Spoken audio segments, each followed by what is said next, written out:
کیا آپ ڈپریشن کا شکار ہیں؟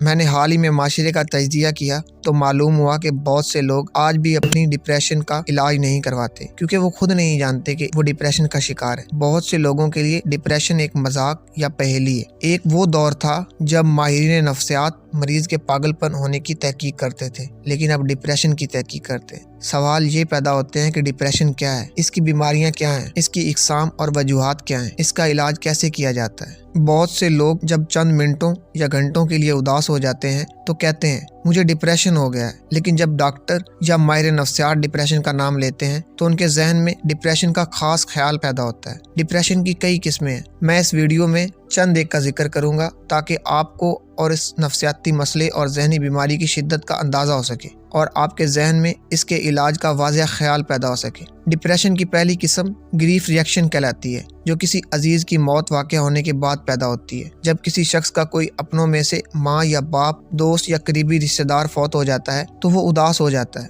اکثر لوگ ایسی ڈپریشن سے عزیزوں کی ہمدردی، دوستی اور پیار سے باہر نکل آتے ہیں اور کچھ عرصے کے بعد روزمرہ کی زندگی میں مصروف ہو جاتے ہیں۔ وہ لوگ جن کا اپنے فوت ہونے والے رشتہ دار سے محبت اور نفرت کا گہرا رشتہ ہو، ان کو ڈپریشن گہری اور لمبے عرصے تک رہتی ہے اور انہیں کسی ڈاکٹر یا ماہر نفسیات کے علاج کی ضرورت ہوتی ہے تاکہ وہ اپنے نفسیاتی مسئلے کا حل تلاش کر سکیں۔ میں ایسے کئی لوگوں سے ملا ہوں جو اپنے عزیز کی موت کے برسوں بعد بھی اس کا سوگ منا رہے تھے۔ یوں لگتا تھا جیسے ان کی زندگی پر ایک گہرا کالا بادل چھایا ہوا ہے۔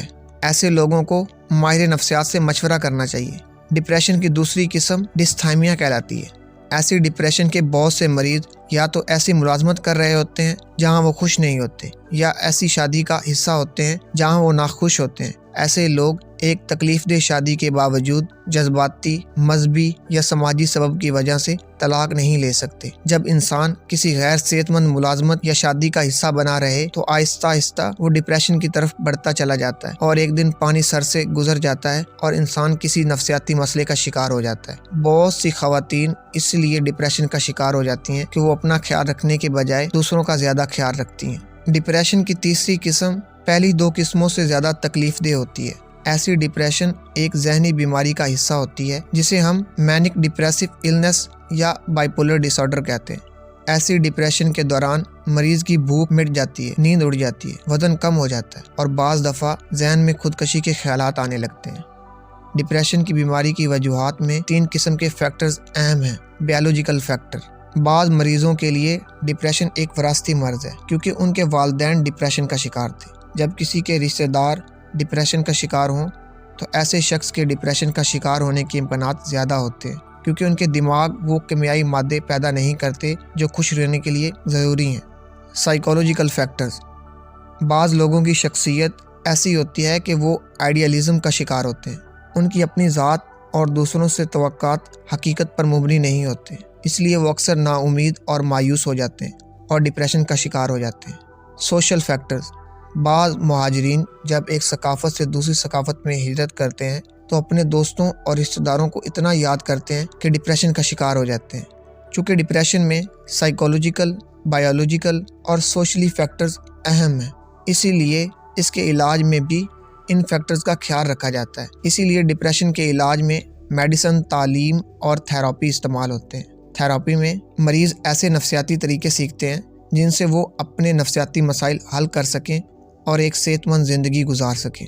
بعض خاندانوں اور ممالک میں نفسیاتی بیماریوں اور ڈپریشن کا علاج معیوب سمجھا جاتا ہے۔ بعض لوگ قبروں پر دعائیں مانگتے ہیں یا تعویذ سے علاج کروانے کی کوشش کرتے ہیں۔ میری نگاہ میں جیسے ہم جسمانی بیماری کے لیے میڈیکل ڈاکٹر کے پاس جاتے ہیں، اسی طرح ہم نفسیاتی مسائل اور ذہنی بیماریوں کے لیے ایک ماہر نفسیات کے پاس جانا چاہیے تاکہ ہم خوش اور پرسکون زندگی گزار سکیں۔ اگر آپ ڈپریشن کا شکار ہیں تو آپ کو کسی ڈاکٹر یا ماہر نفسیات سے مشورہ کرنا چاہیے۔